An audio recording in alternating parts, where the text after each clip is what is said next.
Kali ini saya dapat sebuah tugas dari Dino untuk bicara tentang apa tantangan ke depan. Karena itu saya ingin sampaikan dalam kesempatan ini beberapa poin. Mungkin saya akan mulai menyampaikan gagasan umumnya. Nanti kita akan ngobrol lebih jauh. Kita bicara tentang apa yang tadi disebut juga oleh Dino sebagai creative alignments dengan kekuatan cerdas berbasis nilai. Ketika kita melihat apa sebenarnya tantangan global terkini, pertanyaan ini menurut saya penting sekali untuk kita jawab dengan tepat. Karena kami memandang, kita semua tahu, kalau formulasi pertanyaannya benar, maka itu sudah menyelesaikan sebagian dari masalah. Kami melihat ada 4 wilayah yang sesungguhnya menjadi tantangan terbesar kita. Pertama adalah geopolitik yang bergeser dari unipolar ke multipolar. Ini multiple great powers yang sekarang kita saksikan. Lalu epicentrum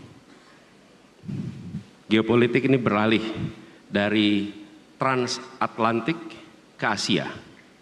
Dan dulu kita bicara tentang Amerika Soviet, sekarang kita berbicara tentang Amerika China. Dan kita menyaksikan juga ancaman-ancaman yang sudah tidak lagi homogen, tapi ancaman yang bisa disebut campuran antara militer dan non-militer. Kita mengistilahnya hibrid. Kemudian ini grey jenis-jenis ancamannya. Tidak perang tapi juga tidak damai. Dan multidimensi. Ada cyber, ada course ekonomi, dan dampaknya dari situasi ini adalah muncul gejala atau penurunan trust, meningkatnya distrust antar negara. Bahkan slogan Latin civis pacem para bellum, jika ingin damai bersiaplah perang, juga makin nyaring. Ini menandai bahwa arms race itu muncul. Kita tidak membayangkan, saya waktu itu ke Inggris triple IS diskusi, tidak membayangkan di awal tahun 2022 percakapan tentang peningkatan anggaran pertahanan itu muncul di banyak negara. Kita sedang memikirkan peningkatan anggaran lingkungan hidup, kesejahteraan, toto sekarang munculnya peningkatan anggaran pertahanan. Itu 3 tahun yang lalu tidak terbayang gitu. Sekarang muncul sangat kuat. Lalu yang kedua adalah aspek ekonomi. Ini saya aspek ekonomi. Aspek ekonomi kita menyaksikan pergerakan arus modal dari negara berkembang ke negara maju karena perubahan suku bunga dari The Fed. Dan kita menyaksikan disrupsi produksi terkait dengan teknologi yang berdampak kepada geopolitik. Kita memiliki misalnya ketergantungan gandum pada Ukraina hampir 30%, pupuk pada Rusia 15%, dan ketika mereka berdua terlibat di dalam konflik, dampaknya terasa.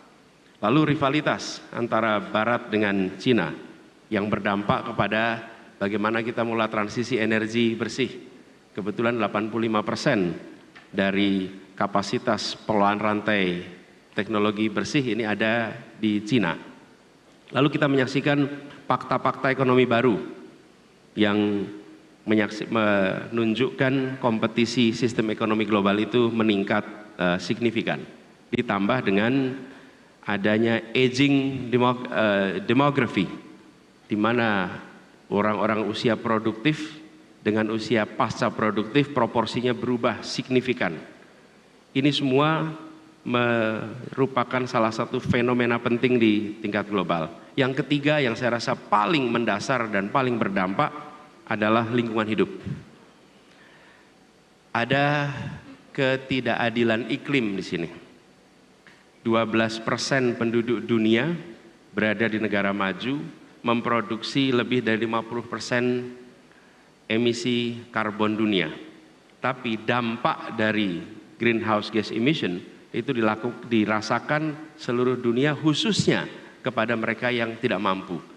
Di Indonesia kita merasakan ketika terjadi pergeseran, kita menyebutnya bukan climate change tapi climate crisis. Ini yang paling merasakan justru yang paling bawah. Ketika kemarin merasakan ada heat wave di Jakarta dan Indonesia, bagi yang mampu tinggal nyalain AC, nyaman. Tapi bagi yang tidak, itu luar biasa dampaknya pada kesehatan dan lain-lain. Dan sampai sekarang kita tahu target mitigasi, target adaptasi untuk perubahan iklim ini belum terpenuhi.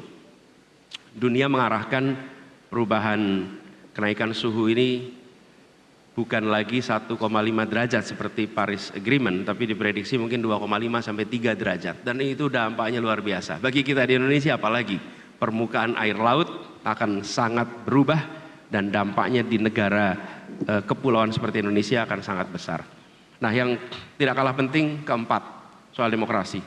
Kita menyaksikan bahwa terjadi democratic backsliding seluruh dunia. Banyak negara-negara yang bergerak ke arah non-demokrasi, mau dibilang otoriter belum nampak, lalu juga bergerak ke arah less good governance, tapi mau dibilang korup juga belum.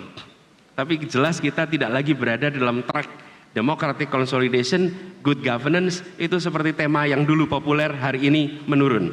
Dan ini bukan hanya dialami di beberapa negara, ini fenomena dunia. Hampir 37% populasi dunia itu sekarang berada di dalam sistem rezim otoriter. Lalu indeks demokrasi 92 negara stagnan atau turun. This is no good worldwide. Lalu indeks persepsi korupsi khusus untuk Indonesia jelas mengalami penurunan yang signifikan. Dari nomor 36 tahun 2015 sekarang menjadi ke 34, which is no good. Dan minim praktek demokrasi dalam politik luar negeri, dan tambah lagi bila di dalam negeri kita tidak mempraktekkan demokrasi good governance, tidak mungkin mengkampanyekan keluar. Nah, ini adalah contoh-contoh 4 tantangan yang menurut kami penting untuk kita bahas bersama. Jelajahi cara baru mendapatkan informasi. Download Metro TV Extend sekarang.